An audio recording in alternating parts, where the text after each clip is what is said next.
నమస్తే, welcome to Telugu రాజ్యం. నేను శిరీష. నేను ఇప్పుడు కేకే గారి దగ్గర ఉన్నాం. కేకే గారు అంటే మనకి 2 తెలుగు రాష్ట్రాల్లోనూ కూడా వచ్చిన ఈ పొలిటికల్ సర్వేలో ఒక హీరో అనమాట. బ్లాక్ బస్టర్గా కొన్ని నెంబర్స్ చెప్పారు. ఆ నెంబర్ ఎగ్జాక్ట్గా ఆ సర్వే అలాగే వచ్చేసింది. సో ఒక్కసారిగా జాతీయ స్థాయిలో కూడా కేకే గారి పేరు అయితే ఇప్పుడు మారుమోగిపోయింది. మన 2 తెలుగు రాష్ట్రాల్లోనే కాకుండా ఇప్పుడు నేషనల్ వైజ్గా కూడా సర్వే చేస్తూ ఉన్నారు. ఇప్పుడు నెక్స్ట్ ఎలక్షన్స్ ఒక 7 రాష్ట్రాల్లో ఎలక్షన్స్ ఉన్నాయి. ఆ ఎలక్షన్స్ మీద ఒక బ్లాస్టింగ్ కామెంట్ అయితే చేశారు. బీజేపీ ఓడిపోయే షిప్ లాంటిది అని చెప్పేసి. దాని మీద సార్ ఒపీనియన్స్ ఏంటి, ఇంకా ఫర్దర్గా కొన్ని విషయాలు మాట్లాడదాం. నమస్తే సార్. నమస్తే శిరీష్ గారు. Thank you sir first of all interview వచ్చినందుకు. Thank you very much. మీరు మామూలుగా ఎంత బిజీగా వచ్చినందుకు కూడా. లేదు సార్, మీరే బిజీగా ఉంటారు. It's order sir. Sir comment sir చాలా పెద్ద కామెంట్ అనమాట. బీజేపీ శ్రేణులకైతేనేంటి, బీజేపీతో ఉన్న కూటమి వాళ్ళకి, పార్టీ వాళ్ళకైతే ఏంటి అంటే మునిగిపోయే షిప్ అని చెప్పారు. ఎలా చూడవచ్చు సార్ దాన్ని? అంటే ఆ స్టేట్మెంటు చాలా డేటాతో ఇచ్చిన స్టేట్మెంట్ అండి. అదే స్టేట్మెంట్ ఇక్కడే మన హైదరాబాద్లో కూడా ప్రెస్ మీట్ పెట్టి అని చెప్పచ్చు. కానీ ఢిల్లీలో ప్రెస్ మీట్ పెట్టి మనం చెప్పడానికి ప్రధాన కారణం ఏంటంటే, హర్యానా వెళ్ళక ముందు కూడా మేము చాలా క్షుణ్ణంగా ఆలోచించి వెళ్దామా లేదా ఇక్కడ మన సౌత్ ఇండియాలో చేసుకుందామా అని ఆలోచించి మొత్తం ఇంటర్నల్గా డిస్కస్ చేసుకొని, లేదు ఆల్ ఓవర్ ఇండియా మనం వెళ్దాము అని ప్రతి స్టేట్ వెరిఫై చేసాం. అది జమ్మూ కాశ్మీర్ కావచ్చు, హర్యానా కావచ్చు, మహారాష్ట్ర కావచ్చు, జార్ఖండ్ కావచ్చు, రాబోతున్న ఢిల్లీ ఎలక్షన్స్ కావచ్చు, వెస్ట్ బెంగాల్ కావచ్చు, తమిళనాడు కావచ్చు, అన్ని స్టేట్స్లో మనం చేద్దామని ప్రతి స్టేట్స్లో మనం ఆ టీంని ఎక్వైర్ చేసుకోవడం ముందుకు వెళ్ళడం జరిగింది. బట్ డేటా అబ్జర్వ్ చేశాక మాకు షాకింగ్ అనిపించింది. ఫస్ట్ ఆఫ్ ఆల్ ఏంటంటే, ఆల్మోస్ట్ అన్ని ఎలక్షన్స్లో బీజేపీ డౌన్ఫాల్ కనపడుతుంది. సో ఆ స్టేట్మెంట్ని మనం ఇద్దామా వద్దా అనేది ఏంటంటే ఆలోచించాం. సో ఇచ్చేది మనం ఆబ్వియస్గా బలంగానే ఇద్దాం.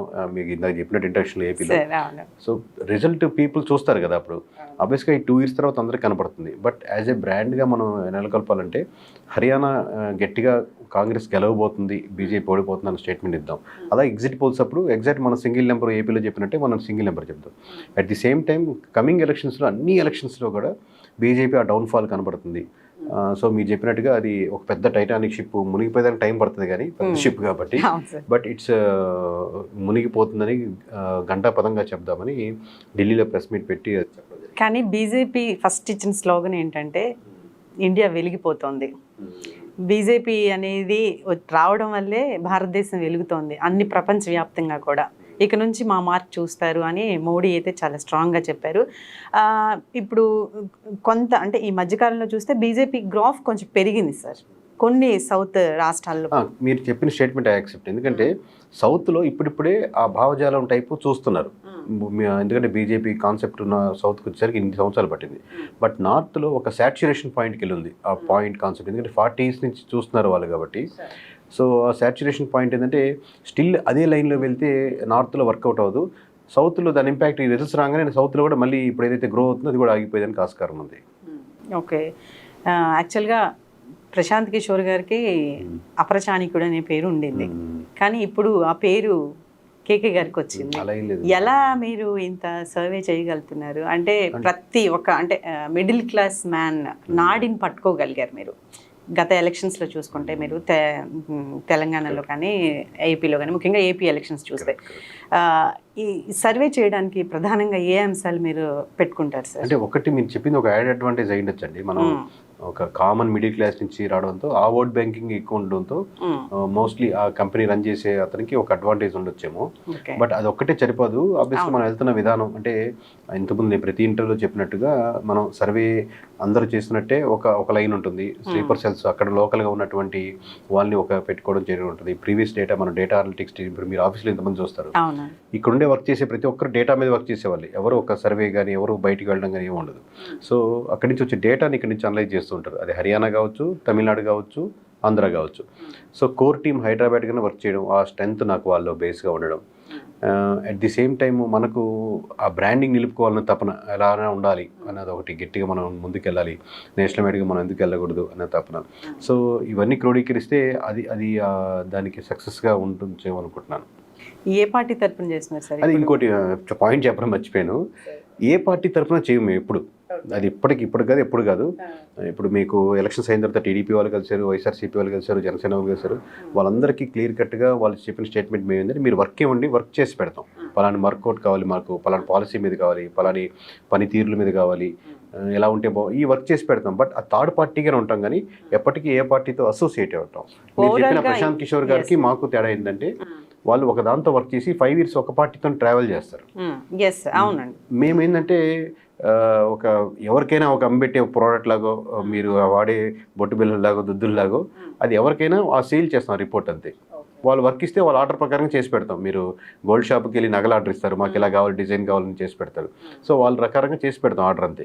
ఓకే, అంటే ఫర్దర్గా వీళ్ళ ముందు వర్క్ చూస్తారా సార్ మీరు? అంటే ఒక ఎమ్మెల్యే ఒక నియోజకవర్గంలో ఉన్నారు, ఆయన గెలుస్తారా ఓడిపోతారా అనేది ఆయన గతంలో చేసిన పనులను ప్రాతిపదికనే ఈ ఓటింగ్ జరుగుతుందా, మీ సర్వే జరుగుతుందా? ఇప్పుడు ఎమ్మెల్యే నుంచి ఆర్డర్ వచ్చింది అనుకోండి, అప్పుడు మనకు బూత్ లెవెల్లో ఆయనకి రిపోర్ట్ ఇవ్వాల్సి వస్తుంది. ఈ బూత్లో ఎలా ఉంది, లేదా ఈ క్యాస్ట్ మీకు అగెనిస్ట్గా ఉన్నారు, లేదా ఈ ఇష్యూస్ మీరు ఐడెంటిఫై చేశారా, ఈ ఇష్యూస్ ఐడెంటిఫై చేస్తే ఇష్యూస్ వర్క్ చేయండి.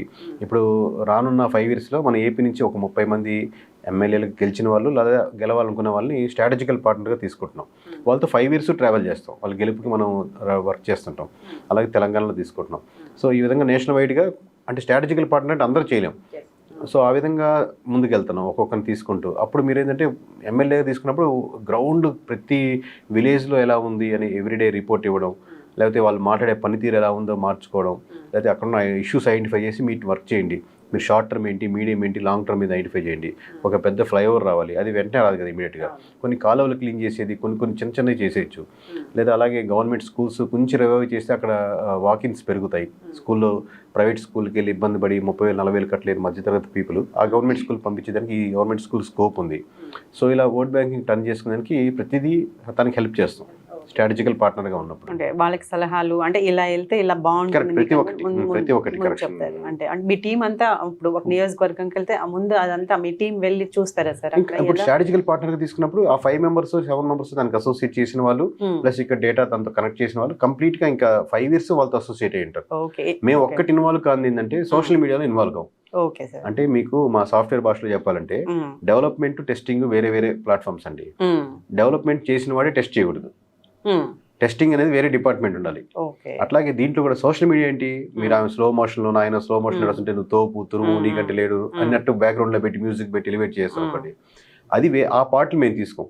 మీరు ఇక్కడ వీక్ ఉన్నారు, మీరు కరెక్ట్ చేసుకోండి. సోషల్ మీడియాలో వీక్ ఉన్నారు, మీరు ఇక్కడ పెంచుకోండి, లేదా ఇక్కడ వర్క్స్ మీరు బాగా చేయండి అని చెప్తారు. అంటే కానీ మేము తన అడ్వర్టైజ్ మేము చేయం. ఎక్కడ మైనస్ పాయింట్స్ ఉందో చెప్తాం. వాటిని ముందు ఎక్కువ సర్వే కంపెనీస్ ఫెయిల్ అయ్యి కూడా ఎక్కడంటే వాళ్ళే అది తీసుకొని అడ్వర్టైజింగ్ సెక్షన్ కూడా వాళ్ళే తీసుకుంటారు.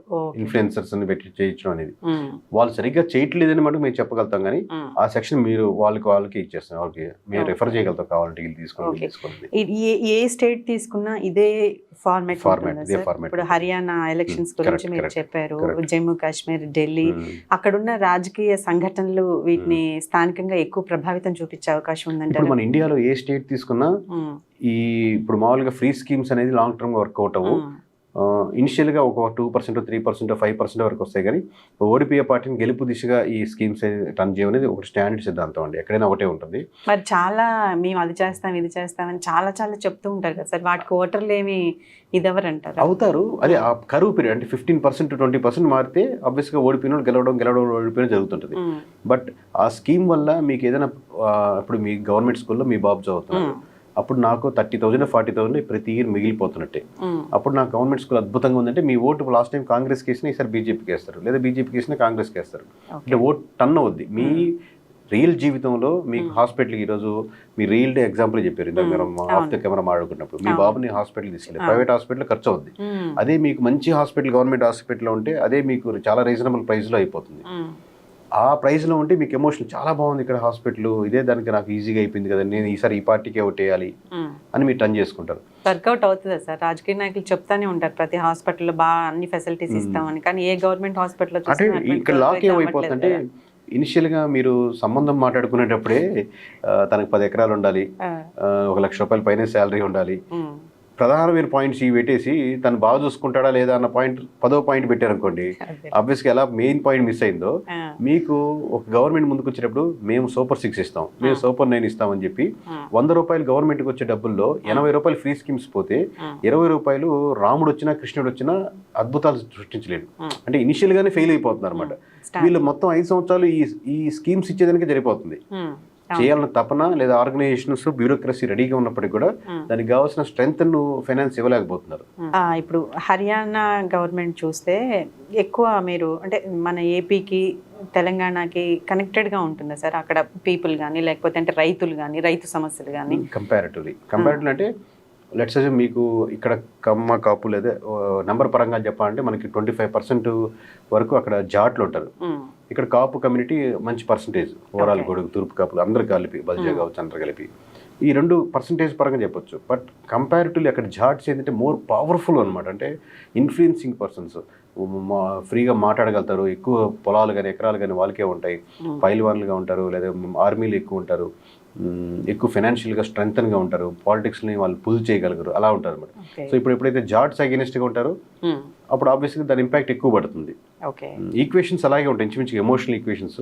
మీకు మున్సిపాలిటీ చాలా దారుణంగా ఉంది, అన్ఎంప్లాయ్మెంట్ ఎక్కువ ఉంది, 10 years నుంచి బీజేపీ ఉండేసరికి దాని మీద అగెనిస్ట్ ఎక్కువ ఉంది, ఈ మతం బేస్డ్ మీద వచ్చేటువంటి ఓట్ బ్యాంకింగ్ అనేది తగ్గుతూ వస్తుంది comparatively. At the same time Rahul Gandhi గారి ఇమేజ్ పెరుగుతూ వస్తుంది. సో ఇవన్నీ క్రోడీకరించినప్పుడు అది ఇంపాక్ట్ చూపిస్తూ ఉంది ఒక్కొక్క నియోజకవర్గం చూసినప్పుడు. కానీ మన ఏపీలో తెలంగాణలో కొంచెం బీజేపీకి ఎక్కువ ఓటింగ్ ఛాన్సెస్ ఎక్కువ కనిపిస్తూ ఉన్నాయి ఈ మధ్య కాలంలో చూస్తే. వాళ్ళకి వచ్చిన సీట్లు కావచ్చు లేకపోతే గెలిచిన విధానం అవ్వచ్చు, నేషనల్ వైజ్గా కూడా మన ఏపీ తెలంగాణ నుంచి కూడా మంత్రులుగా ఎన్నికైన వాళ్ళు కూడా ఉన్నారు. ఇటువంటి పరిస్థితుల్లో వేరే రాష్ట్రాల్లో ఎందుకు అది డల్ అవుతుంది, మన దగ్గర ఎందుకు పెరుగుతుంది? అది మీకు స్టార్టింగ్లో చెప్పినట్టు సౌత్లో ఇప్పుడిప్పుడే మొక్క స్టార్టింగ్లో ఉంది, లేదా మామిడికాయ అలా ఇప్పుడు అక్కడ పండిపోయింది. అక్కడ థాట్ ప్రాసెస్కి ఇక్కడ థాట్ ప్రాసెస్కి చాలా తేడా ఉంది, సౌత్కి నార్త్కి వర్సెస్. ఇప్పుడు మనకి ఇక్కడ రావడానికి చాలా సంవత్సరాలు పట్టింది. ఈవెన్ దో వెంకయ్యనాయుడు గారు 40 years బ్యాక్ నుంచి ఉన్నప్పటికీ కూడా మీకు అదే నెల్లూరులో పోటీ చేసినప్పుడు వెంకయ్యనాయుడు గారు బీజేపీ తరపున ఎమ్మెల్యే గెలవడం చాలా కష్టం. అవును, అప్పుడు కమ్యూనిజం అంతా చాలా ఎక్కువ. అక్కడ ఏంటంటే ఇనిషియల్గా చాలా అడ్వాంటేజ్ ఉంది. ఇప్పుడు ఆ బీజేపీ తాలూకు భావజాలం ఐడియా ఇప్పుడు సౌత్లో కొంచెం పెరుగుతుంది. మీకు అన్నామలై సౌత్లో మీకు తమిళనాడులో ఫస్ట్ టైం మొన్న వచ్చినప్పుడు ఆయన గెలిచారా ఓడిపోయారా పక్కన పెడితే, సో ఆ భావజాలం ఉండాలనేది పెరుగుతుంది. బట్ నార్త్లో అది ఒక ఎక్స్ట్రీమ్ పొజిషన్ దాటేసి ఒక సాచురేషన్ పీరియడ్కి వచ్చేసింది. సో ఓట్ బ్యాంకింగ్ చూస్తే అది ఎక్కువ స్ట్రాంగ్ అటు నార్త్ కాబట్టి. ప్లస్ సౌత్లో మీ కంపారిటివ్లీ కాంగ్రెస్ కానీ లోకల్ పార్టీలు కానీ ఇక్కడ బీఆర్ఎస్ కావచ్చు, టీడీపీ కావచ్చు, జనసేన కావచ్చు, మనకు డిఎంకే కావచ్చు, ఏడీఎంకే కావచ్చు, అక్కడ కమ్యూనిస్ట్ పార్టీలు కావచ్చు. ఇక్కడ సౌత్లో ఏంటంటే మనకు స్ట్రాంగ్ లోకల్ పార్టీలు బాగా బెల్ట్ ఎక్కువ ఉంటుంది. సో ఇక్కడ లోకల్ పార్టీలు బిల్డ్ ఎక్కువ ఉంది, అక్కడేమో సాచురేషన్ పాయింట్ బీజేపీ వెళ్ళింది కాబట్టి ఓవరాల్ పీరియడ్ గడ్డు కాలం ఎదుర్కొంటుంది బీజేపీ. ఇప్పుడు కొన్ని పార్టీలకి అసలు అంటే ఇప్పుడు బీఆర్ఎస్ చూసుకుంటే తెలంగాణలో వాయిస్ కూడా లేవట్లేదు కొంతమంది ఎమ్మెల్యేలు. అంటే ఒకప్పుడు అంత రేంజ్లో ఉన్న పార్టీ అంత సడన్గా డల్ అయిపోయింది. అలాగే కొన్ని పార్టీలు మాయమైపోయే అవకాశం ఉందంటారా? అంటే కమ్యూనిజం చూసుకుంటే మేము లోకల్గా తెలంగాణ ఒకటి చేస్తున్నాం, ప్రెస్ మీట్ సెపరేట్ పెడతామండి, ఏపీది కూడా సెపరేట్ ప్రెస్ మీట్ పెడతాం అక్కడ పాయింట్స్ మీద. బట్ మీరు బీఆర్ఎస్ స్టార్ట్ చేశారు కాబట్టి మేము బీఆర్ఎస్ కొన్ని పాయింట్స్ మీద తీసినప్పుడు దాంట్లో ఆ సర్వేలో ఒక పాయింట్ ఏంటంటే మాకు వచ్చిన అవుట్పుట్ బీఆర్ఎస్ ఇంకా అదే ఆ స్ట్రెంగ్త్ ఇంకా ఇంటర్నల్గా పీపుల్ అయితే ఉంది. బట్ బీఆర్ఎస్ వాళ్ళు నమ్ముతున్నారా లేదా అనేది వేరే విషయం. పీపుల్ ఆ ఓట్ బ్యాంకింగ్ ఉన్న still BRS is other alternative అని నమ్మే సెక్షన్ అయితే ఉన్నారు. బట్ బీఆర్ఎస్ బీజేపీలో కలిసిపోతుంది అనేది ఈ సెంటిమెంట్ తగ్గిపోతుంది. అప్పుడు తెలంగాణ సెంటిమెంట్ ఇంకా వర్కౌట్ అవ్వదు. మీకు ఎప్పుడైనా మతం బేస్డ్, కులం బేస్డ్ లేదా ఒక ఎమోషన్ ఇది ఒక స్టేజ్ వరకు మిమ్మల్ని ఉపయోగపడుతుంది. అంటిల్ మీరు యాంకర్ అయిపోయాక మీ యొక్క క్యాపబిలిటీ మీద వర్క్ చేస్తారు కదా. మీరు ఖమ్మం నుంచి వచ్చారు, మీ ఓనర్ కూడా ఖమ్మం అనుకోండి, మన ఖమ్మం అమ్మాయి కదా మనం తీసుకుందామని రిఫరెన్స్ ఇచ్చుండొచ్చు. బట్ వన్స్ మీరు యాంకర్ అయిపోయాక ట్రూలీ ఇట్ విల్ మీ ఎలా చేస్తారు పనితీరు మీద ఆధారపడుతుంది. సో ఇంకా తెలంగాణ సెంటిమెంట్ మీద వర్క్ అవుతుంది. బట్ లోకల్ పార్టీగా బీఆర్ఎస్ కి లాంగ్ రన్ ఉంటుంది. రేపొద్దున బీఆర్ఎస్ ఎవరు సపోర్ట్ చేస్తే వాళ్ళే గవర్నమెంట్ ఫామ్ చేసే స్టేజ్ లో ఉండొచ్చు, లేదా బీఆర్ఎస్ ఫామ్ చేయొచ్చు. మీకు యూపీలో చూసుకుంటే సపా చాలా సమాజ్వాదీ పార్టీ చాలా డౌన్ఫాల్ చూసింది. ఇప్పుడు మళ్ళీ సమాజ్వాదీ పార్టీ చాలా పుంజుకుంది. ఇంపాసిబుల్ కేసు అని కానీ ఎందుకంటే లోకల్ పార్టీకి ఎప్పుడు ఆ స్కోప్ ఉంటుంది. But they have to believe on them. Okay sir. అలాగే ఇప్పుడు ఏపీలో జగన్ గవర్నమెంట్ చూసుకుంటే అంత తక్కువ సీట్లు వచ్చి మీరు ముందు నుంచి చెప్తూనే ఉన్నారు. అది చెప్పడానికంటే ముందు మీకు వైసీపీ నుంచి ఎమ్మెల్యేలు కానీ ఎంపీలు కానీ ఎవరు మీ సలహాలు కానీ లేకపోతే మీ మోరల్ సపోర్ట్ కానీ తీసుకోలేదా? తీసుకున్న వాళ్ళు ఉన్నారు, నమ్మని వాళ్ళు కూడా ఉంటారు. వీళ్ళు నాకు అనిపించింది అంటే వీళ్ళు సేమ్ పాయింట్ వాళ్ళ మెయిన్ లీడర్ దగ్గర పెట్టినప్పుడు వాళ్ళంతా బిలీవ్ చేయాలి. ఆ కోర్ ఏంటంటే ఒక క్వార్టర్ ఇలాగ ఉన్నారో వాళ్ళ సంథింగ్ ఇబ్బందిగా ఉంది. నాకు తెలిసిన ఎమ్మెల్యేస్ ఇట్లా అంటున్నారు, కేకే ఇలా చెప్తున్నారు ఇదని చెప్పినా కానీ they didn't believe. After elections చెప్పినప్పుడు వాళ్ళకి అన్ని ఎక్స్ప్లెయిన్ చేసాం ఏ పాయింట్స్ మీరు కరెక్ట్ చేసుకోవాలి అని. మాట్లాడారు సార్ మళ్ళీ ఓడిపోయిన తర్వాత కలిసారు? ఓకే ఓకే, జగన్ గారితో మాట్లాడారు అంటే వాళ్ళ టీం వచ్చి కలిసి అందరితో కలుస్తున్నాం, ఆబ్వియస్గా ఎవరు వచ్చినా కలుస్తాం, మాట్లాడతాం. నాకే ఇచ్చారు సార్ ఇంటర్వ్యూ, ఇంకా వాళ్ళకి ఎందుకు ఎవరు. రైట్ సార్, అంటే నెక్స్ట్ ఎలక్షన్స్ కి వైసీపీ పుంజుకునే అవకాశం ఉంటుంది 100% అండి. ఎందుకంటే మీరు 11 సీట్స్ వస్తున్నారు, 40% ఆఫ్ ఓట్ బ్యాంకింగ్ వచ్చింది వైఎస్ఆర్సీపీకి. ప్లస్ కాంగ్రెస్ అనేది స్టేట్ లో కానీ కంట్రీలో కానీ పెరుగుతుంది. మన స్టేట్ లో పక్కన పెడితే ఆల్ ఓవర్ ఇమేజ్ పెట్టుకొస్తుంది, ముందుకు వస్తుంది. కాబట్టి ఆబ్వియస్ గా రేపొద్దున కాంగ్రెస్ కలిపి వైఎస్ఆర్సీపీ కలిసి ముందుకెళ్ళచ్చు, లేదా అసోసియేట్ అవ్వచ్చు. సెవెరల్ రీజన్స్ ఉన్నాయి. బట్ అంటిల్ అనేసి ఆ కాన్ఫిడెన్స్ బిల్డ్ చేయగలగాలి. ఈ మధ్య ఒక టాపిక్ కూడా నడుస్తుంది సార్, అంటే వైసీపీ కంప్లీట్ గా కాంగ్రెస్ లో విలీనమయ్యే అవకాశం ఉంది అని కూడా. అది ఎంతవరకు? మోస్ట్లీ కాకపోవచ్చు అనుకుంటానండి, ఎందుకంటే వైఎస్ఆర్సీపీ కోర్ స్ట్రెంత్ ఉంది కాబట్టి. అసోసియేట్ అయితే ఆబ్వియస్గా అడ్వాంటేజ్ ఉంటుంది. అది డిపెండ్స్ అపాన్ అప్పుడున్న సిచ్యుయేషన్ బట్టి, అక్కడ ఉన్న కేసెస్ లేకపోతే ఉన్న కండిషన్స్. మీరు మెర్జ్ అయితేనే మేము ముందుకు వెళ్తాం అనేది ఆల్రెడీ సెంట్రల్ గవర్నమెంట్ ఫామ్ అయిపోతుంది అనుకున్నారు అనుకోండి. మీరు మెర్జ్ అయితేనే ఆప్షన్ ఉంటుంది, మీరు విల్ బికమ్ సీఎం అని వాళ్ళు 100 ఆప్షన్స్ ముందుకు వస్తారు కదా. అవును సార్. నెక్స్ట్ ఈ స్టేట్స్ చూసుకుంటే సార్, హర్యానా, ఢిల్లీ, వెస్ట్ బెంగాల్ ఇవి చూసుకుంటే నెక్స్ట్ ఏ వచ్చే అవకాశం ఉందంటారు? కంటిన్యూస్గా అన్ని ఎలక్షన్స్ అండి. మోస్ట్లీ నేను చెప్పినట్టు ఇంకా జమ్మూ కాశ్మీర్ కావచ్చు, హర్యానా కావచ్చు, మహారాష్ట్ర కావచ్చు, జార్ఖండ్ కావచ్చు, ఢిల్లీ కావచ్చు, వెస్ట్ బెంగాల్ కావచ్చు, తమిళనాడు కావచ్చు, నేను ఆల్మోస్ట్ అని చెప్తున్నట్టున్నాను. సో మోస్ట్లీ ప్రతి ఒక్క దాంట్లో మీరు చూస్తుంటే మీకు రఫ్గా ఇప్పుడు నుంచి జరిగే ప్రతి దగ్గర కాంగ్రెస్ వర్సెస్ బీజేపీ ఎక్కడైతే జరుగుతుందో అక్కడ మటుకు కోరుగా 1-1 జరిగే ఎలక్షన్స్ లో మటుకు కాంగ్రెస్ వినేదానికి ఆస్కారం ఉంది. ఓకే, ఢిల్లీ చూసుకుంటే సార్ స్పెషల్ గా అంటే లిక్కర్ స్కామ్ అవి చాలా ఎక్కువ ఉన్నాయి. ఆమ్ ఆద్మీ పార్టీకి బాగుంటుందండి, ఇంకా ఉంది కాబట్టి 2-3 మంత్స్ చూడాలి. అలాగే కేకే గారు కొంచెం పర్సనల్ గా అడగండి. ఎలా సార్, అంటే మీరు కంప్లీట్ గా ఎలా చేంజ్ ఇటువైపు ఎలా వచ్చారు? ఈ పొలిటికల్ సర్వే అనలిస్ట్ అంటే మీకు ఫస్ట్ నుంచి ఒక ప్యాషన్ ఉండేది? ఫస్ట్ నుంచి చిన్నప్పటి నుంచి కంట్రీలో మంచి మార్పులు రావాలి, ఎవరైనా కోరుకునేట్టు స్కూల్స్, హాస్పిటల్స్ ఇవి బాగుండాలి, ఎక్కడైనా కాలువలు బాగాలేకపోయినా ఇంత ఇంతగా ఇంత దారుణం ఉంది, లేదా బయట జపాన్. మీ నాన్నగారు ఏం చేశారు? మా నాన్నగారి పేరు సూర్యనారాయణ అండి, ఆయన టెలికామ్ జేఈగా చేశారు, బిఎస్ఎన్ఎల్. సో ఆబ్వియస్గా అదే మామూలు మంత్ ఎండుకు వచ్చేసరికి అయిపోతా ఉంటాయి. ఏమైనా రూపాయి అడిగితే చెట్లకు కాస్తున్నాయో అనుకుంటున్నాం మా అమ్మ అనేది. నిజంగా చిన్నప్పుడు అనుకుంటున్నాం ఏమైనా చెట్లకు కాస్తాయేమో డబ్బులు ఉన్న దగ్గర. అంటే ప్రతి ఏ ₹10 అడిగినా చిన్నప్పుడు మా అమ్మ స్టాండర్డ్ డైలాగ్ అనమాట, డబ్బులు ఏమో చెట్లు కాస్తాయి అనుకుంటున్నావు అని. నిజంగా అనుకుంటున్నాను వేరే వాళ్ళ ఇంట్లో డబ్బులు అట్లా కాస్తాయో మా అమ్మ అట్లా అంటుందని ఒక నాకు 4th వరకు కూడా ఒక డౌట్, 4th క్లాస్ వరకు కూడా.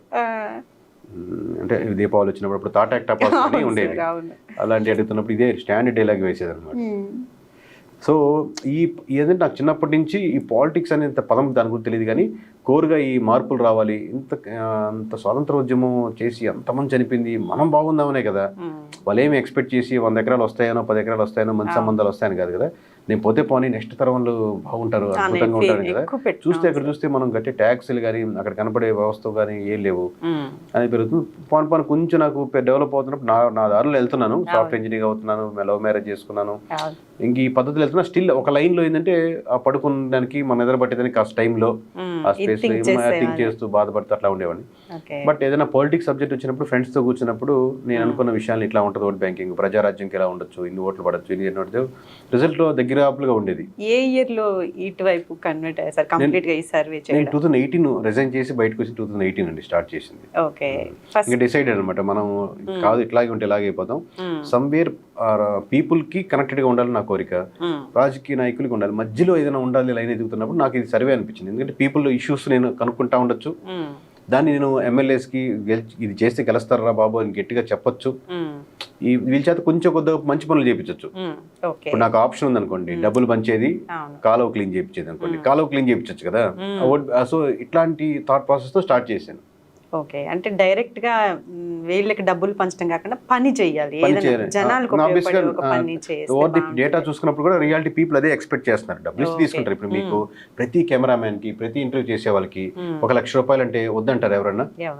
తీసుకుంటారు. అదే చాలా చిన్న తేడా ఏంటంటే తీసుకునేవాడికి ఇచ్చేవాడికి తేడా ఉంది. రాముడు రాజ్యం కూడా ఇస్తే తీసుకుంటారు, బట్ వాళ్ళు కావాలనుకునేది వేరు.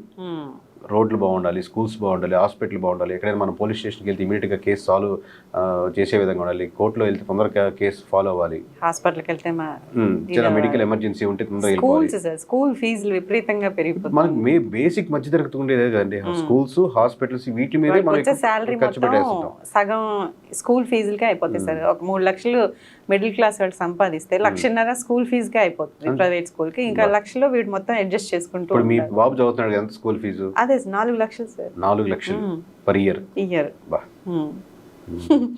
అట్లా ఇయర్లీ చూసుకుంటే నాకు 5 lakhs రావు సార్ సాలరీ బేస్ చూస్తే. సో మనకి ఎక్కడో ఇది కోర్ మార్పు మారాలి. ఆబ్వియస్ గా 2 ప్యాటర్న్స్ ఉండొచ్చు. ఇంటర్నేషనల్ స్కూల్ నుండి 4 లక్షల నుండి పెట్టుకోగలిగిన వాళ్ళు, చదవగలిగిన వాళ్ళు ఆ స్కూల్ వేరే. మామూలు స్కూల్లో కూడా నేను పెట్టలేకపోయినా కానీ అంత తరగతులు అద్భుతంగా ఏసీ క్లాసులు లేకపోయినా ఆ స్టాండర్డ్ ఆఫ్ క్లాసెస్ లో అంత బాగుండాలి. మనం ఏదో అద్భుతంగా ఏసీ క్లాసెస్ మంచి కాదు, బట్ స్టాండర్డ్ లో తగ్గకూడదు. అది పీపుల్ ఎక్స్పెక్ట్ చేశారు. సో అలా ఈ థాట్ ప్రాసెస్ తోనే స్టార్ట్ చేశాను. ఓకే సార్, మీరు చేసినప్పుడు కనెక్ట్ అయ్యారా సార్? మీరు అడిగిన వాటికి జనాలు, మీ ఎమ్మెల్యే దగ్గరికి మీరు తీసుకెళ్ళిన వాటికి కనెక్ట్ అయ్యారు. ఇంకా మోర్ నేను అంత డేటా ఉంటుంది అనుకోలేదు. అంటే నాలాగా ఆలోచించే వాళ్ళు ఒక 5 మంది ఉంటారేమో, 100కి 10 మంది ఉంటారేమో, అంతేగాని మోస్ట్ ఆఫ్ ది పీపుల్ అందరిలాగే నేను కూడా అనుకుని మొదలు పెట్టాను, డబ్బులు కోట్లు వేసేస్తారు. బట్ డేటా వెరిఫై చేస్తున్నప్పుడు 170% వరకు ఇస్తే తీసుకుంటారు, లేకపోతే కానీ కోర్ ఏ పార్టీకి లేరు. నేను కోసుకుంటే జగన్, పవన్ కళ్యాణ్ అనుకునేవాళ్ళు చాలా తక్కువ, చంద్రబాబు అనుకునేవాళ్ళు చాలా తక్కువ. మోస్ట్లీ వాళ్ళు ప్రజలు మార్పులు కోరుకుంటున్నారు, ఈ చేంజెస్ కోరుకుంటున్నారు. అది నేను ఈ 5 years 6 years నుంచి చూస్తున్నా, ముందు డేటా వెరిఫై చేస్తున్నా, ఆ కరువు పెరుగుతూ ఉందన్నమాట ఇండియా వైజ్గా. ఆల్టర్నేటివ్ లేనప్పుడు టీడీపీ కాబట్టి వైసీపీ, వైసీపీ కాబట్టి టీడీపీకి, బీజేపీ కాబట్టి కాంగ్రెస్ కాబట్టి బీజేపీ వేస్తున్నారు.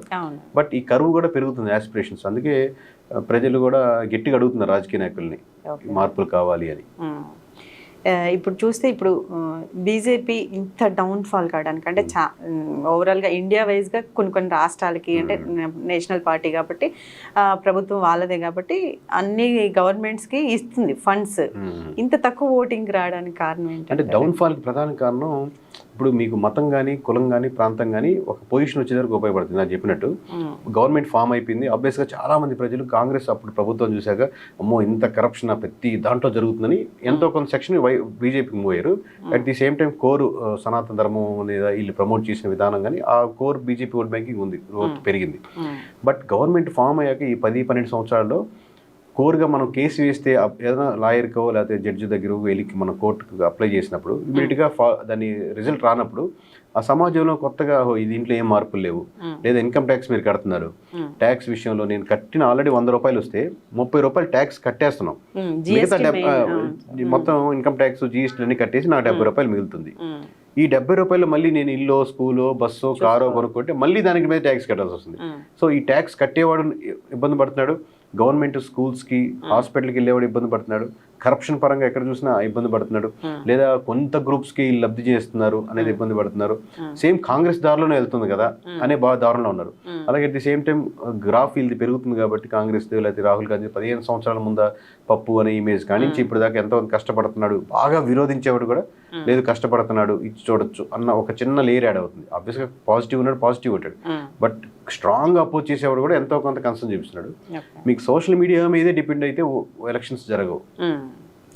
అన్ని క్రోడీకరించి బీజేపీ డౌన్ఫాల్ కావడానికి ప్రధానమైన రీజన్. ఇప్పుడు అలాగే చూస్తే గతంలో మీరు చేసిన సర్వేకి చాలా మంది అంటాం ఏంటంటే చంద్రబాబు నాయుడు గారు కావాలని కేకేతో చెప్పించారు అని. అంటే ఆరా మస్తాన్ సర్వే చూసుకున్నా లేకపోతే చాలా మంది సర్వే వాళ్ళ మీది చాలా డిఫరెంట్ గా ఉండింది, అలా మాట్లాడారు. దానికి మీ కామెంట్స్? అది ఎప్పుడు ఉంటుంది. ఇప్పుడు నేను లాస్ట్ టైం వైఎస్ఆర్సీపీకి గెలుస్తుంది ఇన్ని సీట్లతో అన్నప్పుడు కూడా ఇది వైఎస్ఆర్సీపీ అని అప్పుడు 10% చూసేవాళ్ళు, ఎందుకంటే ఫస్ట్ స్టార్టింగ్ బిగినర్గా సాఫ్ట్వేర్ ఇంజనీర్ వచ్చాం కాబట్టి. తర్వాత ఇప్పుడు 100% ఇచ్చింది. ఇప్పుడు హర్యానా చేస్తున్నప్పుడు కూడా నేను కింద ఎక్కడైనా వీడియోలో కమెంట్ చూసినప్పుడు ఇటు కాంగ్రెస్ కోవర్ట్ అయిపోయి కాంగ్రెస్ కొనేసింది అంటారు. ఆబ్వియస్గా ఎన్ని కోర్ ఒక అభిమానికి నా పార్టీ ఓడిపోతుంది అన్నప్పుడు తనకి ఒక కోపం వ్యక్తపరిచడం దాని తప్పలేదు. వాళ్ళ ఫీలింగ్స్లో ఒకటి తిడతాడు, ఒకటి కమెంట్ పెడతాడు, అట్లా అది నేనేం పెద్ద నా పని మనం చేసుకుంటూ వెళ్ళడమే. సార్ ఇప్పుడు 100 days అయింది సార్ చంద్రబాబు గవర్నమెంట్ వచ్చి. మీరు చెప్తున్నారు కూడా ఎలా ఉంది అని ఒక ఒపీనియన్ కూడా అడుగుతున్నారు. మీరేం చెప్తారు సార్? అంటే ఇప్పుడు ఏపీ తెలంగాణ సెపరేట్గా కూడా చేస్తున్నామండి. మీకు ఈచ్ అండ్ ఎవ్రీ పాయింట్ మీద ప్రెస్ మీట్ పెట్టి ఒక్కొక్క సెక్షన్ ఏమనుకుంటున్నా చెప్తున్నాం.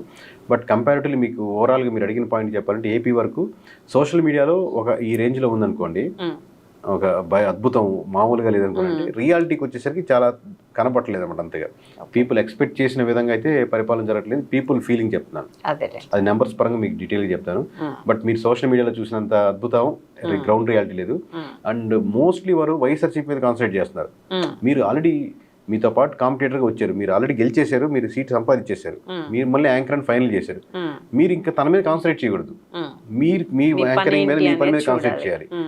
మీరు ఎంతసేపు కాన్సన్ట్రేట్ చేస్తున్నారంటే మీరు దాన్ని హైలైట్ చేసి నాకు అదర్ ఆల్టర్నేటివ్ తనే అని మీరు ఇండైరెక్ట్గా చెప్తున్నట్టు. మీరు మీ వర్క్ చేసుకుంటూ వెళ్ళిపోవాలి కానీ కింద చూడకూడదు మళ్ళీ. అప్పుడు వాళ్ళకి యాడెడ్ అడ్వాంటేజ్ అవుతుంది. వైఎస్ఆర్సీపీకి టీడీపీ ఇచ్చినంత ప్రమోషన్ ఇంకెవరు ఇవ్వట్లేదు. టీడీపీ కావచ్చు, జనసేన కావచ్చు, కూటమి. వైఎస్ఆర్సీపీ చేసుకోవట్లేదు అంత ప్రమోషన్. అది చాలా కామ్గానే ఉంది సార్. అండి మధ్య మాట్లాడడం చేసుకుంటున్నా అంటే వీళ్ళు చేసే అంత ప్రమోషన్ మీరు ఎంతసేపు ఇన్ఫ్లుయెన్సర్స్ ద్వారా కానీ సోషల్ మీడియా ద్వారా కానీ మీరు డైరెక్ట్గా కానీ ఇండైరెక్ట్గా కానీ వాళ్ళు చేసే ప్రమోషన్ ఆబ్వియస్లీ వైఎస్ఆర్సీపీకి బూస్టప్ ఇస్తూ ఉంటుంది. ఈ తిరుపతి లడ్డు ఇష్యూ విన్నారు కదా సార్? చూసాను. అది దాని మీద అయితే సర్వేగా అట్లా చేయలేదు కానీ నేను నా అబ్జర్వేషన్ చెప్తాను. మీరు ఇట్లాంటి ఇష్యూస్ ప్రతి నెల ఒక దాని మీద వస్తుంటాయండి. బట్ ఇష్యూని మీరు ఇష్యూగా ఐడెంటిఫై చేసి వెంటనే దాన్ని ఆ కోవర్ట్ ఎవడు, దాన్ని నడిపింది ఎవరు, దాని బ్యాక్గ్రౌండ్ ఎవరు, దాని వెనకాల కేకే ఉన్నాడు, కేకేని వెంటనే ఇది చేశాడు, కేకే ఈ విధంగా నష్టపరిచారు, సో దీని వెనకాల ఈ లడ్డు వెనకాల కేకే ఉన్నాడు అని చెప్పి తన్ని ముందు పెట్టి ఇది వీళ్ళని అరెస్ట్ చేస్తున్నాం ఇమీడియట్గా. ఎందుకంటే మొత్తం బ్యూరోక్రసీ కానీ మొత్తం అడ్మినిస్ట్రేషన్ కానీ మీ వెనకాల ఉన్నాయి. అలా కాకుండా ఎప్పుడైతే దాన్ని పొలిటికలైజ్ చేస్తున్నారో ఇష్యూ చిన్నదైపోద్ది. ఇది వైఎస్ఆర్సీపీ చేశాడు, జగన్ ఇట్లా చేశాడు, కుట్ర పన్నాడు, జగన్ వల్ల ఇది జరిగింది, ఇది చేశాడు. అసలు ఇష్యూ ఏంటి, కోర్ ఇష్యూ మర్చిపోతున్నాం. వాళ్ళకి ఎవరు చేశారు, ఈ 4 వ్యక్తులు ఎవరు, 3 వ్యక్తులు ఎవరు, ఆ 3 వెనకాల ఇంకో మినిస్టర్ ఉన్నాడు, మినిస్టర్ వెనకాల చేయమన్నాడు, వేరే ఇష్యూ. మీరు దాన్ని ఇమీడియట్గా సాల్వ్ చేస్తుంది అనేది కాకుండా మీరు దాని మీద పొలిటికలైజ్ చేస్తున్నారు. దీని మీద పెద్ద నష్టం ఏంటంటే టీటీడీ అనేది ఒక అటానమస్ బాడీగా ఉంటుంది. అది డైరెక్ట్లీ స్టేట్ గవర్నమెంట్, మన ఏపీ స్టేట్ గవర్నమెంట్ రన్ చేస్తుంది. మనకు వెంకటేశ్వర స్వామి మంచి అదృష్టం, మనకు గొప్పతనం మొత్తాన్ని పక్కన పెడితే దాన్ని మొత్తాన్ని ప్రపంచవ్యాప్తంగా వస్తారు అక్కడికి. ఈ ఇమేజ్ ఇక్కడ ఏపీ వరకు ఆగదు. మీరు మీరు అతను వైఎస్ఆర్సీపీని డైల్యూట్ చేస్తున్నాం కదా, లేదా టార్గెట్ చేస్తున్నాం, జగన్ టార్గెట్ చేస్తున్నాం కదా, బట్ మీరు ఇమేజ్ డ్యామేజ్ చేస్తున్నారు వెంకటేశ్వర స్వామిది. అది ఎంత ఏపీలో ఎంత కరప్ట్ అయిపోయిందంటే అని చెప్పి నార్త్లో మీ హర్యానాలో మాట్లాడుతున్నారు, అక్కడ మహారాష్ట్రలో మాట్లాడుతున్నారు. సో దేశవ్యాప్తంగా కూడా నిరసనలు చాలా. మీరు ఇమేజ్ తెలియకుండా ఏం డ్యామేజ్ చేస్తున్నారు, మీరు ప్రాబ్లమ్ సాల్వ్ చేయట్లేదు, పొలిటికలైజ్ చేస్తారు. మీరు వచ్చేవాడు పోవాల్సిన అవసరం, ఒకటి కమిట్ చేయడానికి ఈజీ అవుతుంది, వయసు హోగేనా అని మమ్మల్ని అడుగుతున్నారు. సో మీరు ఇష్యూని సాల్వ్ చేయండి, మీరు ఎక్కువ టార్గెట్ చేసి పొలిటికలైజ్ చేయొద్దు. గారు ఇంత బిజీ షెడ్యూల్ ఉంటుంది కదా, ఎప్పుడైనా ఖాళీ దొరికితే ఏం చేస్తూ ఉంటారు? దొరుకుతుందా అసలు టైం? నేను ఇంతకుముందు బాగా నెట్ఫ్లిక్స్ సిరీస్ బాగా చూసేవాడిని, ఇప్పుడు సిరీస్ ఓపెన్ చేయట్లేదు. ఎటువంటి జర్నల్స్ చూస్తారు సార్? నేను మామూలుగా అన్ని జర్నల్స్ చూస్తానండి. మామూలుగా ఓన్లీ అన్ని చూస్తాను. ఓన్లీ సూపర్ పవర్స్ ఉన్నాయి అట్లాంటి చూడను, మిగతా న్యాచురల్ గా ఉన్నటువంటి ఏదైనా చూస్తాను. ఇప్పుడు సిరీస్ చూడలేదు, ఎందుకంటే దాని కంటిన్యూటీ ఉండాలి కాబట్టి సింగిల్ సినిమా ట్రై చేస్తాను. మా అపార్ట్మెంట్ కల్చర్ బాగుంటది. అసలు మొన్న మా ఫ్రెండ్ ఒకటి వాట్సాప్ పెట్టాడు, ఎవరికో ఓటేయాలి అంటే బిగ్ బాస్ స్టార్ట్ అయిందంటే, లేదు ఆల్రెడీ 10 ఎపిసోడ్లు 15 ఎపిసోడ్లు అయినాయి అన్నాడు.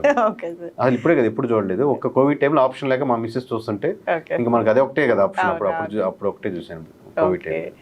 మీరు అంటే మూవీస్ సైడ్ కూడా చాలా ఇంట్రెస్ట్ గా ఉన్నారు గతంలో, నేను చూసినప్పుడు విన్నప్పుడు. మళ్ళీ ఏమైనా అటు సైడ్ వెళ్ళే ఛాన్సెస్ అంటే ఇప్పుడు రెగ్యులర్ గ్యాదరింగ్ అవుతుంటాయి. నాకు పిఆర్ఏ మెయిన్ కాబట్టి ఇప్పుడు డైరెక్టర్స్ కానీ తెలుగు యాక్టర్స్ కానీ ఎవరెవరు కలుస్తుంటే మేము కూర్చున్నప్పుడు మాట్లాడుతున్నప్పుడు వాళ్ళు స్టోరీస్ చెప్తున్నప్పుడు నా అభిప్రాయం చెప్తా ఉంటాను. ఇది మేబీ కనెక్ట్ అవ్వకపోవచ్చేమో, ఎక్కువ ఎమోషన్ అయిపోయింది, అవుట్డేటెడ్గా ఉండొచ్చేమో, ఇలా ఉండొచ్చేమో. నేను అబ్జర్వ్ చేసిన విధానం, పీపుల్ ఏమనుకుంటారు, ఎలా ఎక్స్పెక్ట్ చేస్తారు.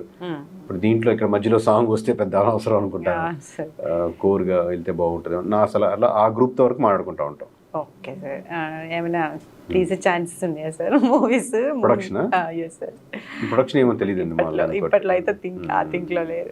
ఇవి చూడొచ్చేమో ఏదో కాబట్టి మంచి సబ్జెక్ట్ బాగుంది అని వచ్చి మనం ఎవరికైనా ఈ చెప్పారు ఇక్కడ ప్రొడక్షన్ ఇబ్బంది ఉండి మనం అంటే ఫ్యూచర్ లో చూడొచ్చు. ఇప్పుడైతే ఆ సెక్షన్ లో లేమైంది, ఎందుకంటే ఇట్లా హర్యానాలో మహారాష్ట్రలో ఇన్వాల్వ్ అవును అవుతున్నాం ఈ కాబట్టి బిజీలో ఉన్నారు. అవును సార్. నేను అదే ఫ్యూచర్ లో ఎప్పుడైనా చేయొచ్చేమో థింకింగ్ అంటే మీరు ఫస్ట్ స్టెప్ అది కదా, విజేంద్ర ప్రసాద్ గారి దగ్గర ఉన్నారు కదా. అంటే డైరెక్షన్ థాట్స్ అయితే పోయినాయండి సార్ ఆబ్వియస్ గా లేదు, కానీ దాని నుంచి కంప్లీట్ బయటకు వచ్చాం. ఆ మైండ్ సెట్ లో లేని ఇప్పుడు డైరెక్షన్ మైండ్ సెట్ లో, కానీ ఇన్ కేస్ ఎక్కడైనా ఉండి ఆ గ్యాప్ ఫిల్అప్ చేయాలి, మన ప్రొడక్షన్ బాగుంటుంది, ఇది అయితే ముందు పుష్ చేయొచ్చంటే నేను పుష్ చేయొచ్చేమో. Okay sir.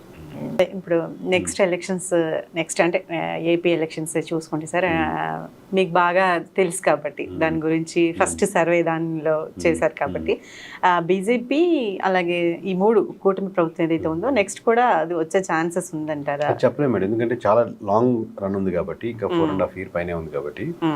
కాకపోతే ఖచ్చితంగా కాంగ్రెస్ వైఎస్ఆర్సీపీకి అది తుడుచుగా పెట్టుకోపోయినా ఏమీ లేవు కదా అనే ఆప్షన్ మటుకు నేను డినై చేస్తాను. ఆబ్వియస్లీ కాంగ్రెస్ పుష్ అవుతుంది, ఆబ్వియస్గా కాంగ్రెస్ గ్రోత్ అయ్యి మామూలు వైఎస్ఆర్సీపీ దాంతో సొసైటీ అయితే ఓట్ బ్యాంకింగ్ ఎలా టర్న్ అవుతుంది అనేది ఇప్పుడే చెప్పలేము.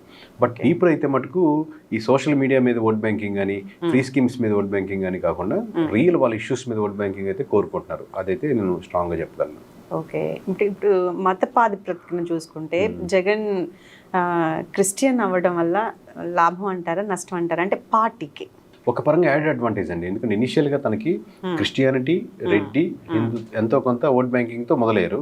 Atlee same time Congress vote బ్యాంకింగ్తో అంటే రాజశేఖర రెడ్డి గారి కూడా ఒక మతం క్యాస్ట్ అనుకుంటే, అంటే పక్కన అంటే ఆయన కనెక్ట్ అయిన పీపులే ఒక గ్రూప్ ఆఫ్ పర్సన్స్ అనుకుంటే ఈ 3+ స్టార్ట్ అయ్యారు. ఆయన స్టార్ట్ అయ్యి అదర్ ఆల్టర్నేటివ్ ఉంటాను అని మొదలుపెట్టారు కాబట్టి అప్పుడు ఉన్నటువంటి కాన్ఫిడెన్స్, ఏజ్ ఫ్యాక్టర్ ఇవన్నీ క్రోడీకరించినప్పుడు అప్పుడు ఆ 2 యాడెడ్ అడ్వాంటేజ్. కానీ అదే యాడెడ్ అడ్వాంటేజ్తో లాంగ్ టర్మ్గా ముందుకెళ్ళాం. ఇప్పుడు కూడా రాజశేఖర రెడ్డి కొడుకుని కాబట్టి నాకు ఓటు అనలేరు కదా ఇంకా. సో ఆ సెక్షన్ పోయింది. ఇప్పుడు నేను యంగ్ అని అనలేరు కదా, పవన్ పెరుగుతుంటే వయసు కానీ తరిగే వయసు కాదు ఎవరికి. సో నేను క్రిస్టియన్ కాబట్టి ఓటు, రెడ్డి కాబట్టి ఓటు అనలేరు.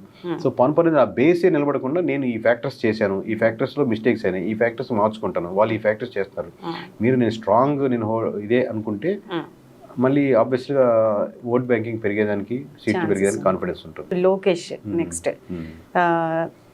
చాలా మంది సీనియర్లు కొంతమంది అంటే నెక్స్ట్ తనే సీఎం అయ్యే అవకాశం ఉంది తెలుగుదేశం పార్టీ తరఫున ఒకవేళ వస్తే, అది ప్లస్ అంటారా పార్టీకి మైనస్? ఆబ్వియస్లీ టీడీపీకి ఇప్పుడు మనకు ఫ్యామిలీగా ఉంటారు కదండి. ఆబ్వియస్లీ చంద్రబాబు నాయుడు గారి తర్వాత లోకేష్ గారికి ఇవ్వాలని చూస్తారు, మామూలుగా ఎవరికి ఇవ్వాలని చూడరు కదా. కూటమి ఎలా తిరుగుద్ది, వాళ్ళు ఎలా ఉంటాయి నెగోషియేషన్స్ పక్కన పెడితే ఆబ్వియస్లీ కంపేర్ చేస్తే మీకు 10 సంవత్సరాల్లో గ్రాఫ్ లోకేష్ గారి అయితే ఒకప్పుడు మామూలు కోర్ టీడీపీ వాళ్ళు కూడా దాన్ని కమిట్ చేసే విధానం గడించి అపోజిషన్ వాళ్ళు కూడా కొంచెం ఎంతో కొంత బాగానే చేస్తున్నారు అనే పొజిషన్కి అయితే తీసుకెళ్ళారు. బట్ ఇక్కడి నుంచి ఎలా మూవ్ చేసుకుంటారు అనేది చాలా మెయిన్ విషయం. అంటే తన మార్క్ ఆఫ్ పాలిటిక్స్, తన మార్క్ ఆఫ్ డిఫరెన్సెస్ చూపించగలిగితే ఆబ్వియస్గా పీపుల్ అబ్జర్వ్ చేస్తూ ఉంటారు ప్రతి స్టెప్స్ని. అంటే ఇప్పటికైతే ప్రస్తుతానికి గవర్నమెంట్ ఫామ్ అయ్యాక అలాంటి మార్క్ అయితే కనపడలేదు. ఎస్ జనసేన ఎక్కువ స్ట్రీమింగ్లో ఉంది కదా, అంటే లోకేష్ అథారిటీ కనిపిస్తుందా లేదా, నెక్స్ట్ జనసేనకి ఎక్కువ అవకాశాలు ఉండే అవకాశం ఉంది కదా అని? 100% జనసేనకైనా ఉంటాయండి, ఎందుకంటే వాళ్ళు పోటీ చేసిన ప్రతి దగ్గర గెలిచారు కాబట్టి. కాకపోతే నెక్స్ట్ ఎలా ఉంటుంది అనేది గెలిచే వరకు మీకు ఆ పాయింట్స్ ఉపయోగపడ్డాయి. గెలిచిన తర్వాత ఎలా అనేది ఈ లాంగ్ టర్మ్గా మిమ్మల్ని ఆ మెచ్యూరిటీ చూసారా, ఇష్యూస్ని ఐడెంటిఫై చేసి వెంటనే రిజాల్వ్ చేస్తున్నారా? ఒకరే కాదు కదా, మొత్తం ఎమ్మెల్యేస్ అంతా ఎలా చేస్తున్నారు. At the same time BJP బాగా డౌన్ఫాల్ అయింది అనుకోండి, ఆ ఇంపాక్ట్ కూడా ఎన్డీ మీద పడుతుంది. అసోసియేట్ అప్పటికి కూడా అయ్యున్నారు అనుకోండి, బట్ బీజేపీ మీద విపరీతమైన వ్యతిరేకత పెరిగింది 5 సంవత్సరాల్లో. పాజిటివ్ ఉంటే ఆబ్వియస్గా యాడెడ్ అడ్వాంటేజ్, నెగిటివ్ ఉన్న డిసడ్వాంటేజ్ కదా. ఇప్పుడు మీరు చెప్పిన కామెంట్ ప్రకారం చూస్తే సార్, అంటే మీరు చెప్పిన న్యూస్ ప్రకారం, నాట్ కామెంట్, అది స్టేట్మెంట్. ఇప్పుడు బీజేపీకి గవర్నమెంట్ రాకపోవచ్చు కొన్ని రాష్ట్రాల్లో అంటున్నారు, అది తెలంగాణ మీద కానీ లేదా ఇప్పుడు కూటమి ప్రభుత్వం మీద కానీ పడే అవకాశం ఉంది కదా? 100%. మీకు యాడెడ్ అడ్వాంటేజ్ ఏంటంటే ఈ 5 సంవత్సరాలు బీజేపీ గవర్నమెంట్ ఉంది కాబట్టి BJP also knows that most of the states లో మనం ఓడిపోతున్నాం అని ఇంటర్నల్ గా వాళ్ళకి తెలిసే ఉంటుంది అనుకుంటున్నాను. సో దట్ ఆబ్వియస్గా ది నీడ్ టీడీపీ సపోర్ట్ 100% కాబట్టి ఒక యాడెడ్ అడ్వాంటేజ్ అంటే మనం గట్టిగా అడగచ్చు, అమౌంట్ కావాలనుకున్నా, పనులు కావాలనుకున్నా, వర్క్స్ కావాలనుకున్నా, ఆర్డర్లు కావాలనుకున్నా తెచ్చుకోవచ్చు. కత్తికి అదర్ సైడ్ పొద్దునుకున్న ఇబ్బంది ఏంటంటే అది మునుగుతుంటే దాంతోపాటు ఇంకో పార్టీని కూడా తీసుకెళ్తుంటుంది అసోసియేట్ అవుతున్నప్పుడు. ఓకే. సో ఈ రెండింటిని ఎక్కడ బ్యాలెన్స్ చేస్తుంది అనేది చూసుకోవాలి జనం అంతా కూడా, అంటే ఎవరి పార్టీకి సంబంధించిన వాళ్ళు ఇది అబ్జర్వ్ చేసుకోవాల్సిందే ఖచ్చితంగా. 100%. ఒక 5 పాయింట్లు చెప్పమంటే బీజేపీ ఓటింగ్ నష్టానికి మీరేం చెప్తారు సార్? ప్రధానంగా ఇప్పుడు మోడీ గారు కానీ అమిత్ షా గారు కానీ ఏదైతే లైన్లో వెళ్తున్నారో, 1 మ్యాన్ డిసిషన్స్ లాగా 2 మ్యాన్ డిసిషన్స్ లాగా వెళ్తున్నారో ఆ లైన్ అయితే ఇంకా గోయింగ్ ఫార్ వర్కౌట్ అవ్వదండి. 2 మతతత్వం మీద, సనాతన ధర్మం మీద వెళ్ళే ఓట్ బ్యాంకింగ్ ఉపయోగపడుతుంది. బట్ ఆ కోర్ ఓట్ బ్యాంకింగ్ అలాగే ఉంటుంది. బట్ ఎక్స్ట్రా ఓట్ బ్యాంకింగ్ కరువు తీసుకోలేకపోతుంది. అట్ ది సేమ్ టైం మామూలుగా రాహుల్ గాంధీ గారు పెరుగుతుండడం వల్ల ఆ ఓట్ బ్యాంక్ అటర్న్ అవుతుంది. బట్ మళ్ళీ మీరు పుల్ చేసుకోవాలంటే మళ్ళీ బేస్కి వచ్చి ఒక గవర్నమెంట్ నుంచి ఇంకా 5 సంవత్సరాల నుంచి ఏం ఎక్స్పెక్ట్ చేస్తారు? Schools, hospitals, municipalities, corruptions, courts, ఇది స్ట్రాంగ్గా ఉండగలిగితే మళ్ళీ మీరు పుల్ బ్యాక్ చేయగలుగుతారు. కానీ ఇదే లైన్లో వెళ్తే మటుకు మునిగిపోతున్నటువంటి టైటానిక్ షిప్ అవుతుంది. కానీ ఇంకా పైకి తేలే చిన్న నావు కూడా అవ్వదు. ఉంటుంది, పార్టీ ఉంటుంది, సీట్స్ ఉంటాయి, మళ్ళీ రివైవ్ అవ్వచ్చు. But obviously it will add to the Congress advantage అవుతుంది. Okay. Okay sir, thank you. Please do subscribe to Telugu Rajyam channel. Please do subscribe to Telugu Rajyam channel. Please do subscribe to Telugu రాజ్యం channel. Hi అండి, నేను మీ ఆర్పీని, నెల్లూరు పెద్దారెడ్డి చేపల పులుసు ఓనర్ని. మీరు తెలుగు రాజ్యం అనే ఈ యూట్యూబ్ ఛానల్ సబ్స్క్రైబ్ చేసుకుని మంచి మంచి వీడియోలతో వస్తారు. Thank you so much. Hi people, I'm Sonakshi Verma and you please watch Telugu Rajyam and please subscribe to the channel.